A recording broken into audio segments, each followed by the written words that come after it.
Hello guys, welcome back to study. This is Dheeraj Kumar. अभी आप में से बहुत सारे बच्चे एक डाउट, पता है एक डाउट नहीं 36 डाउट लेके बैठे हुए दिमाग में।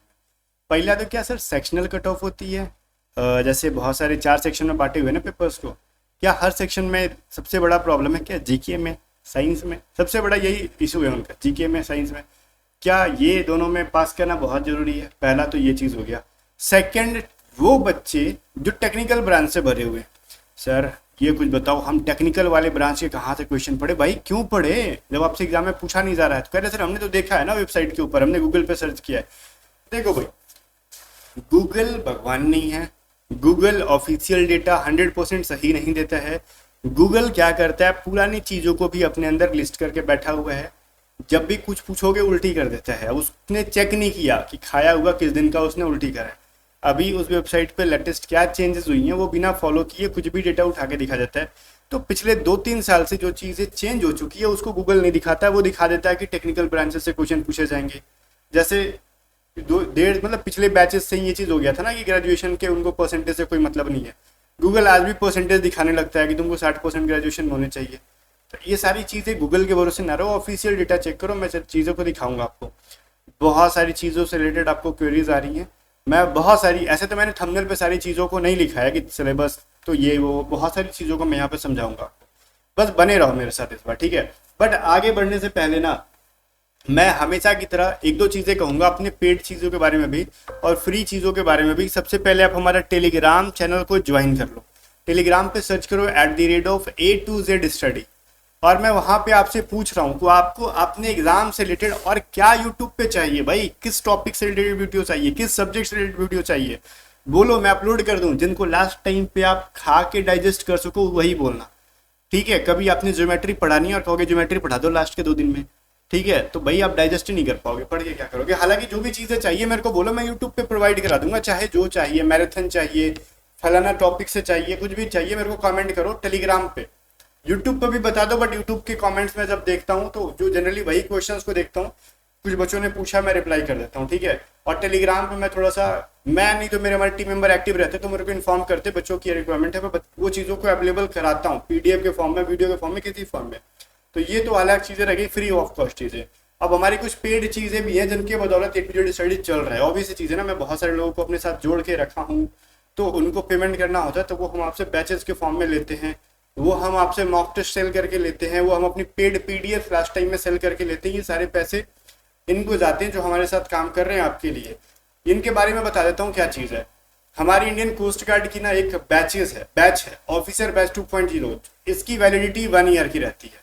ये कंप्लीट रिकॉर्डेड बैच है। इसमें आपको रीजनिंग की, मैथ की, जीके की, इंग्लिश की, साइंस की, subject wise, chapter wise classes मिल जाएंगी। 1 साल की वैलिडिटी है, 1 साल तक आप पढ़ते रहो। इसके बाद इसमें हम अपना नया वाला भी मॉक टेस्ट दे रहे हैं, ओल्ड मॉक टेस्ट भी दे देते हैं। इसके अंदर 20 मॉक टेस्ट है। इसके बाद हमारी जो पेड पीडीएफ आती है ना लास्ट टाइम में, टॉप 500 सीरीज वाली, जिसमें हर सब्जेक्ट, हर पीडीएफ में 500 क्वेश्चन ऑलमोस्ट रहते हैं, किसी में ज्यादा भी रहते हैं, जहां से एग्जाम में या तो एज इट इज क्वेश्चन होते हैं या फिर सेम कॉन्सेप्ट बेस। मैं खुलेआम यूट्यूब पे बोल रहा हूँ, मैथ में more than 80 to 90% same concept based question रहेंगे। रीजनिंग में 90% तक, कभी कभी 100% तक भी हो जाते हैं, बट मैं 90% लेके चल रहा हूँ। हमारी पीडीएफ में जो चीजें हैं सेम कॉन्सेप्ट के क्वेश्चंस होते हैं। वो क्या भी बहुत सारे हमारे पीडीएफ देखने के लिए मिलते हैं। जीके साइंस भी दिख जाते हैं, बट जीके साइंस में 100% या फिर 90% कहना मुश्किल है, बट देखने के लिए एग्जाम में मिलते हैं।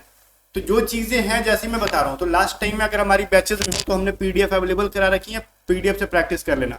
और जो बच्चा बैच में नहीं है वो अलग से सिर्फ मॉक टेस्ट भी 110 रुपीज में लेटेस्ट वाला मॉक टेस्ट बाई कर सकता है A to Z study app के ऊपर, या फिर हमारी टीम को व्हाट्सअप करके ये सारे पीडीएफ जो है ना वो बाय करके पढ़ सकता है। English, math, reasoning, science, English, GK, vocab की, इन सबको बाय करने के लिए, आपको पीडीएफ को बाय करने के लिए हमारी टीम को व्हाट्सअप करना होगा 7279047787। व्हाट्सअप पे आप पेमेंट कर दोगे, वो पीडीएफ आपको भेज देंगे व्हाट्सअप पे, ठीक है? अगर आप वेबसाइट के थ्रू बाय करते हो तो जो पीडीएफ में 8-10 रुपीज एक्स्ट्रा पे करना पड़ता है टैक्स के फॉर्म पे, तो पीडीएफ हमारी टीम से व्हाट्सअप से बाय करना।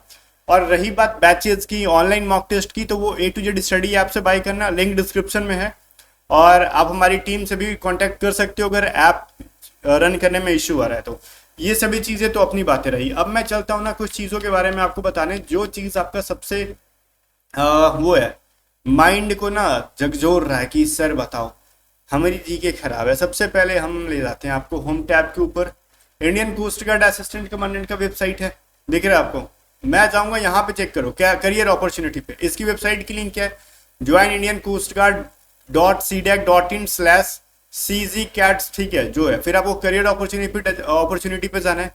सबसे पहले मैं जीडी मेल वाला दिखा देता हूँ, फिर मैं आपको इसका टेक्निकल वाला भी दिखा दूंगा, दोनों चीज़ों को दिखा देता हूँ। मैं सबसे पहले ये जीडी वाला दिखा देता हूँ। जीडी में आओगे बच्चा, इसमें नहीं है, सिलेक्शन सिलेबस में नहीं, इसमें जाओ, सिलेक्शन प्रोसीजर के अंदर जाओ। इसके अंदर जाओगे ना तो देखो ये चीज़ मिलेगा, जूम करो इनको। अभी मैं जीडी के लिए दिखा रहा हूँ, ध्यान से सुनना। जीडी के लिए जा रहे हो, ठीक है, तो ये चीज़ आपको दिख रही है। कैसे पता चलेगा? जीडी के ऊपर करके देखना, यहाँ लिखा रहेगा assistant commandant general duty male. और जैसे मैं अगर टेक्निकल ब्रांच वाला दिखाऊंगा तो ऐसे रहेगा असिस्टेंट कमांडेंट टेक्निकल मेल। और इसके भी मैं सिलेक्शन प्रोसीजर में जाऊंगा, चीज़ें एकदम सेम रहेंगी, कुछ भी डिफरेंट नहीं है भाई। देखो टेक्निकल वाले में भी क्या लिखा है, स्टेज 1 में आपको ऑनलाइन रिटन एग्जामिनेशन होंगे। Candidate applying for assistant commandant technical will give section 1 for screening test which will be a computer based examination consist of 100 questions. 100 questions ही रहने वाले टेक्निकल के अंदर भी। 4 marks for each correct answer. Section 1 examination will be conducted on pan India basis for duration of 2 hours. Section 1 is divided into 4 sections, या फिर 4 subject sections consist of English, reasoning, numerical ability, general science and mathematical aptitude, general knowledge. The subjects distribution of marks section 1 is described below, मतलब ये चीज नीचे दे रखा है इन्होंने इस तरीके से। अब ये सेम चीज इसके अंदर कहीं भी टेक्निकल ब्रांच का जिक्र नहीं है और एग्जाम में आएगा भी नहीं। और सेम चीज जाओगे ना जीडी वाले में भी, सिलेक्शन प्रोसीजर के अंदर जाओगे तो यहाँ पे रहेगा बस ये लिखा रहेगा चेंज कि candidates applying for assistant commandant GD, बस ये रहेगा, बाकी चीजें कुछ भी अलग नहीं है, सेम है। तो भाई ये चीज समझ में आया, चाहे आपने जीडी से फॉर्म फिलअप किया चाहे टेक्निकल ब्रांच से किया, आपको टेक्निकल ब्रांच से रिलेटेड एक भी क्वेश्चन एग्जाम में देखने के लिए नहीं मिलेंगे। चाहे आप स्टेज 1 में जाओ, 2 में जाओ, 3 में जाओ, 4 में जाओ, कहीं भी जाओ, कुछ भी नहीं, सबका सिलेक्शन प्रोसीजर बिल्कुल भी सेम है, चाहे टेक्निकल ब्रांच हो चाहे non technical, that is GD, ground duty, कुछ भी हो। तो ये चीज दिमाग से निकाल दो। ऑफिशियल वेबसाइट कहता है, और मैं इतने साल से 2018 से पढ़ा रहा हूँ तो मेरे को तो बहुत अच्छे से पता है।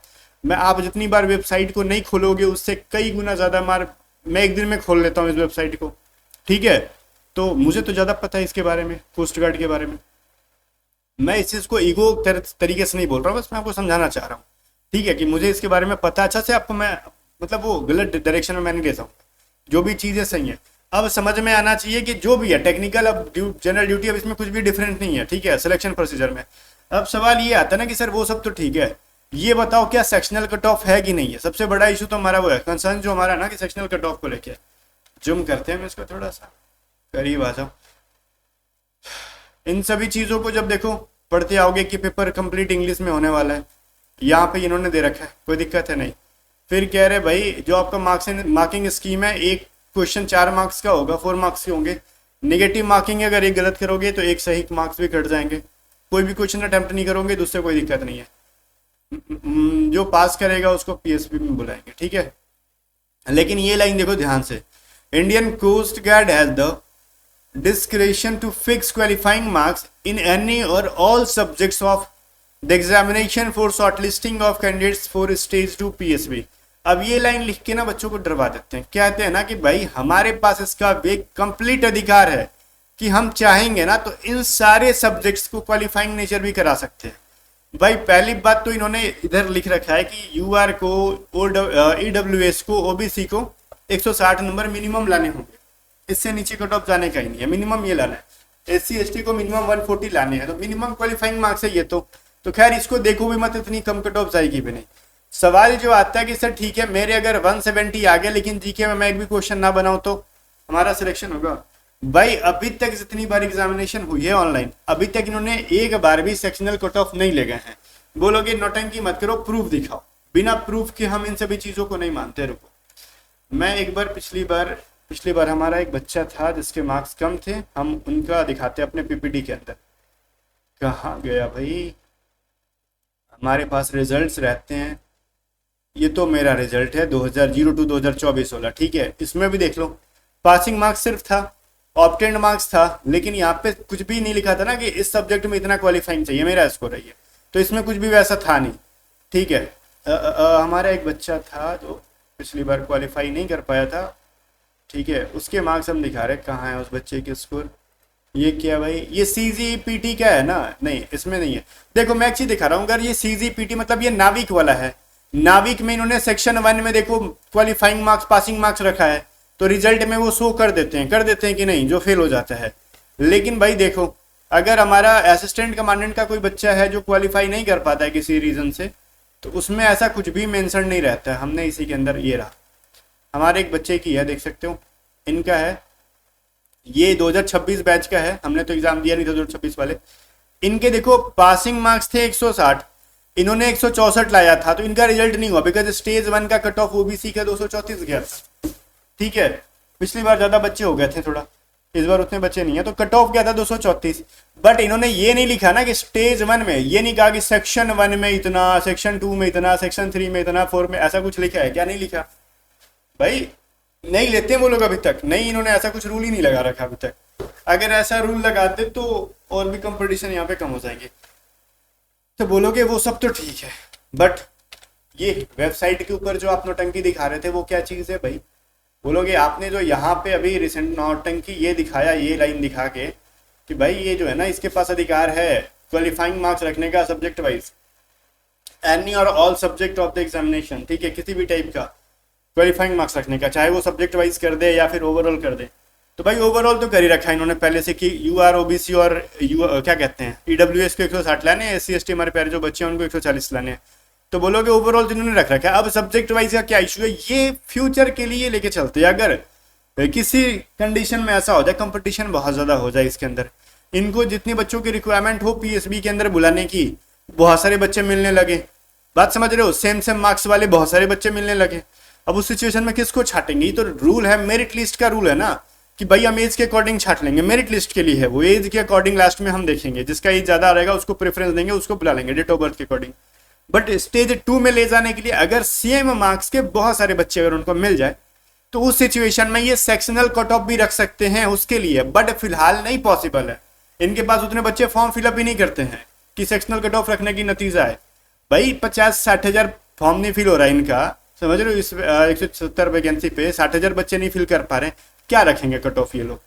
मतलब PSB के अंदर इतने बच्चों को बुलाते क्या ही रखेंगे, जब इनकी वैकेंसी 100 तक रहती थी, जहां पे ओवरऑल मैं जिस साल एग्जाम दिया था OBC कैटेगरी से, मतलब इंडिया में 7 सीट थी, बात समझ में आ रहे हो, मैंने एज रजिस्ट्रेशन लेके उसको फिल करा था, तो ऑल ओवर इंडिया सिर्फ 7 सीट थी उस टाइम, तो इन्होंने कुछ रखा नहीं था सेक्शनल कट ऑफ। अब क्या ही रखेंगे, बच्चे भी नहीं है, सीट भी दुगना से ज्यादा कर रखा है इन्होंने, तो मतलब ये रहो। लेकिन मैं एक चीज जरूर कहूंगा कि इसका मतलब ये बिल्कुल मत सोच लेना कि फ्यूचर की कोई नहीं जानता है, कोई नहीं जानता कि हो सकता है इसी एग्जाम में मतलब कुछ ऐसा हो जाए कि बहुत सारे बच्चे सेम स्कोर लेके बैठ जाए।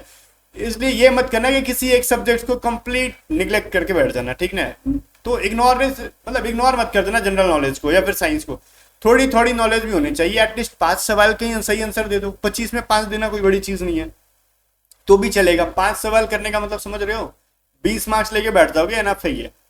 4 सवाल 5 सवाल 6 सवाल भी हो जा रहे हैं जनरल नॉलेज के अंदर, सही है भाई, ठीक है ना? इंग्लिश के अंदर बहुत ज्यादा किसी को इशू है तो इसका मतलब उसकी जनरल नॉलेज धाकड़ होगी। मैथ के अंदर इशू है तो जनरल नॉलेज बहुत तगड़ा होगा, जनरल नॉलेज तगड़ा है तो साइंस भी उसका तगड़ा होने वाला है, जनरल साइंस। तो भाई एटलीस्ट इसके अंदर बहुत ज्यादा स्कोर करो। अगर जनरल नॉलेज कम है तो आपको रीजनिंग और मैथ से कोई कॉम्प्रोमाइज नहीं करना होगा, इसके अंदर तगड़ा स्कोर करना होगा, सिंपल सा फंड है, यही है जो कि आपको सिलेक्शन दिला सकता है। और मैं फिर से बोलूंगा, आप अपने एग्जाम में कभी भी जाना तो जीके पे कॉन्फिडेंट होके मत जाना, अनटिल और अनलेस जब तक आप यूपीएससी के तगड़े वाले एस्पिरेंट नहीं हो, ठीक है? अगर आप यूपीएससी एग्जाम के तगड़ी लेवल की प्रिपरेशन कर रखे हो तभी जीके के भरोसे जाना, अदरवाइज आप मैथ और रीजनिंग के भरोसे जाना और इंग्लिश के भरोसे जाना, जीके के भरोसे तो कभी एग्जाम में नहीं जाते हैं। बट फिर भी लास्ट टाइम में हम अटेम्प्ट करेंगे, कोशिश करेंगे, प्रयास करेंगे, प्रैक्टिस करेंगे। और जाने से पहले जो इन्फॉर्मेशन मेरे को देना चाहिए था मैं अच्छे से एक्सप्लेन कर दिया हूँ, मुझे ऐसा लगता है। फिर भी कोई डाउट है तो कमेंट करो, मैं बताऊंगा। एंड बच्चा देखो, इन सभी चीजों के बारे में फिर से कहूंगा कि या तो आप हमारी बैचेस ले सकते हो जिसको अगर रिक्वायरमेंट है, या फिर मॉक टेस्ट ले सकते हो, या फिर आपको जो भी पीडीएफ जो भी चाहिए आप पीडीएफ के लास्ट टाइम में प्रैक्टिस कर लेना, यहाँ से बहुत ज्यादा मदद मिलेगी आपको, ठीक है? इन सभी चीजों से रिलेटेड अगर इंक्वायरी चाहिए तो आप हमारी टीम को व्हाट्सअप करो, व्हाट्सअप नंबर तो हर वीडियो में देता हूँ, हमारी टीम से बात करो ना, 7279047787 पे। मिलती है नेक्स्ट वीडियो में, तब तक बाय बाय। वीडियो को लाइक शेयर कर देना और A to Z स्टडी को सब्सक्राइब कर लेना। जय हिंद।